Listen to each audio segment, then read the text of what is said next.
Hi, hello. So I wanted you to see this video actually, because there are some points that it clearly demonstrates that are important for your safety as a paraglider pilot. And what you see actually is like a takeoff. This is like a mid B wing, I believe, from how it looks like. Now it surges in the thermal, goes out of the thermal, dives, but there's no brake action, collapse. And this side collapse actually, it's not even a cravat, but it just takes a little bit longer to open. And it's enough to make her enter a spiral and go to the ground. So, what are the points? First point is here. We will wait maybe a moment until this happens again, and I stop the video so that we could see it. So the first moment is if you enter a thermal, like a strong thermal, here, like it goes up, then it may go down. And now you see how far in front the wing is actually. And the trick is that my rule for choosing a wing to fly is wherever I see a wing so far in front of me, the conclusion is that this wing is not for me. Because I'm too slow to break it, or in this case there is no reaction at all because she's probably a beginner. But in my progression over the years, I try different wings, and it has happened twice at least that actually I took a wing. I was changing in the middle of flying season, so I flew quite a lot. I was in good flying condition in a sense. I was very recent and I had my reflexes. And then I switched to the higher wing because I wanted more speed. I was flying in the Alps, getting sometimes in the areas where there is a lot of wind. And then if you fly like a low B or high B wing, then it may get troublesome to get out of those areas. So just for my safety, actually I was trying to get on the higher certification wing, more dynamic, faster wing basically. And then what I seen is I just seen that I got in a thermal, very similar situation like this, but I was more lucky. I didn't get a collapse, and I was braking, but still too late, or not enough probably. So actually, what was happening is whenever I saw a wing in front of me like this, I was doing a step back to my previous wing. I was doing 100 more hours or whatever I felt. I'm ready to try again. I tried it, and I was only flying a wing if I haven't allowed it to surge so far in the front. Because once it gets so far in the front, there's a huge chance that you're gonna get a collapse. The wind is just the parent wind, the airspeed is just now, the vector is coming from the top of the wing, and it may collapse the wing very easily. And if you are trained enough, then you're gonna have reflexes. Your hands are gonna move in a way to break the wing whenever you just feel it's already behind and starting to surge to the front. It's also the importance of SIV, where you learn all of those reactions properly with an instructor. But in this case, the observation is very easy. The wing is so far in the front, it means that it's just too dynamic wing for this pilot. And then, unfortunately, what happens now is the collapse. So it collapses to the left, and then, as you've seen, it was just not even correct. It was opening, but it was just opening, well, as a wing opens. I mean, it takes a moment, it may take a moment, and it took half a second, and she's already in the spiral and going to the ground, as you see it here. So just a minimal SIV training with the collapses, and maybe flying on a different wing would help to avoid the situation. So first, this would never happen, the surge on a more less dynamic wing. It's painful to watch. And the second thing is that once you get the collapse and you get in this point now, here, you got the collapse. And what happens is she does not react anyhow, basically, because you see the wing just enters into on the collapse side. The collapse side creates a lot of drag, and this drag basically turns the wing to the collapse side very quickly, as you see it here in this video. And there isn't really time to think. You cannot, think and analyze what's happening or something, because it's happening so fast. And this is the role of the SIV. On SIV, you train those collapses, and you train like this reactions, and with the brake on the open side. I'm not gonna explain it to this here, because I'm not a trainer. You would like to go and have it explained and trained with a professional SIV trainer. But definitely, it's not something that you learn in the basic paragliding class. So whoever has his pilot license and is pilot typically is not gonna be able to react to the situation properly like this pilot here did. That's why you learn this on SIV, and the result of a proper reaction, and this reaction is instinctive, has to be instinctive, because as you see, there is no time to think. So either you have this reflex or you don't, and the reflex is just it's a special movement that the instructor is gonna tell you. But what happens is that you're gonna keep the wing flying straight. This is unaccelerated. She's not flying on the speed bar, so there would be no on all the wings that I trained this. There would be, you just go straight. There would be no turning to the side.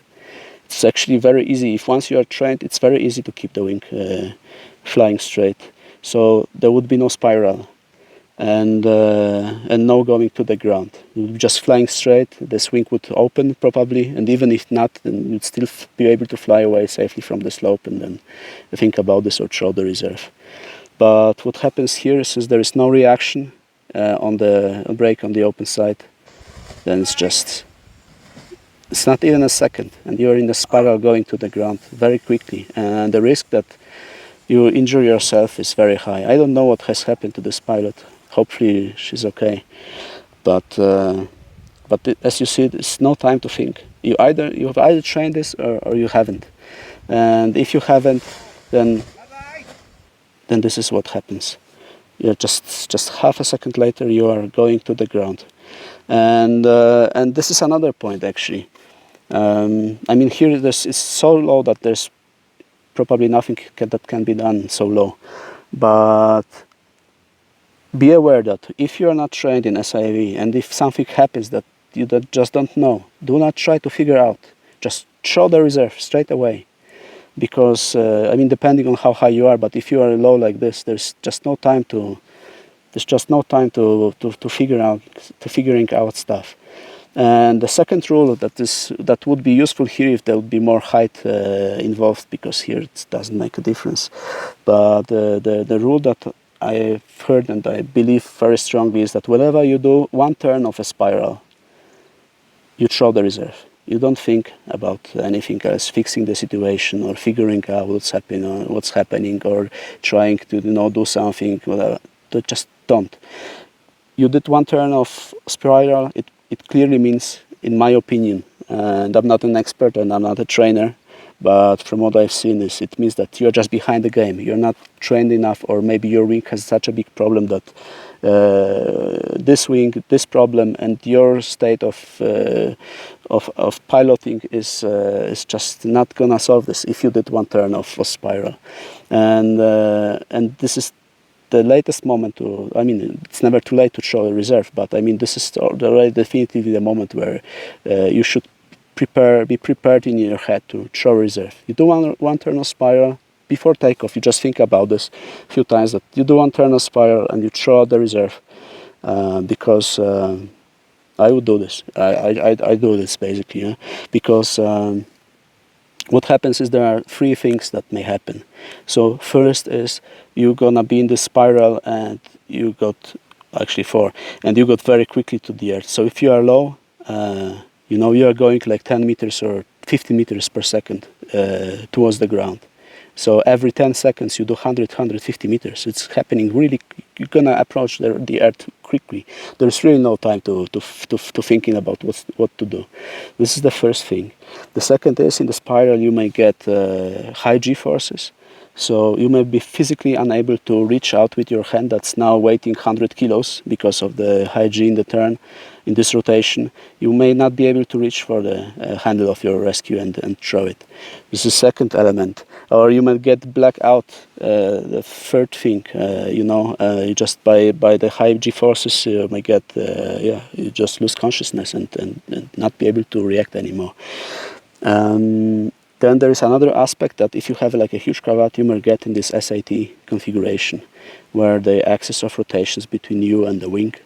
And then once you throw the reserve in this configuration, you have quite a large chance for the reserve to get entangled in the lines.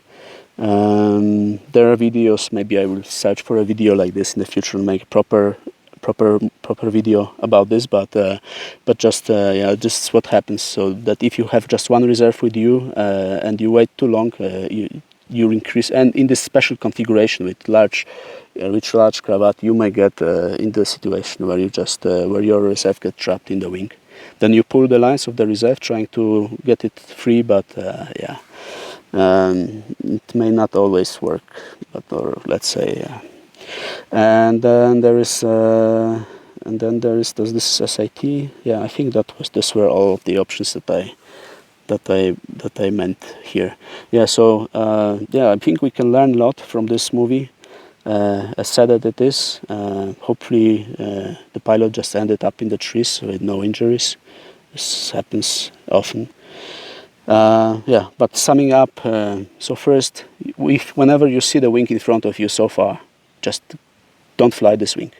Get back to another wing which is like less dynamic, and then get airtime, fly a lot, do SIVs. And by the way, this is like a mid B probably wing, and from my experiences, whenever you move to the wing above like a low B, you should do SIV, just for this occasion. Because you have more dynamic wings and stuff may happen, and you should know how to react for surges of the wing, and you should know how to react for collapses and keeping your wings flying straight. So this is the first thing. Whenever surge, you see the wing so far in front of you, it's not the wing for you to fly, in my opinion. And then the second thing is go to the SIV and practice the movements, the reactions in the collapses, because when it happens, as you've seen in this video, there is no time to think. Either you have the reflex and you apply the proper braking action, and this is not so easy. There are points that have to be, you know, that have to be taken into account while braking. So it has to be explained by a trainer, in the SIV trainer, and then so that you have this brake impulses, so that actually you keep your wing flying straight without stalling it or stuff like this, because it's another side of the overreaction to that. And then whenever you are doing something that you are not prepared for, that you haven't thought about reacting on the ground, and this is a new situation that you are not prepared for, just throw your reserve. That's what I would do, because there is no time, and you're losing, and one loses the altitude really quickly in this situation, in the spiral. And the other thing is, as I mentioned, if you just do one turn of a spiral, it clearly demonstrates you are behind the game, and there is no time to try other things. Just throw the reserve again. Yeah, but of course in this case it's very special because it's so low that yeah, maybe this wouldn't help. But throwing reserve, you know, it won't make the situation worse, typically.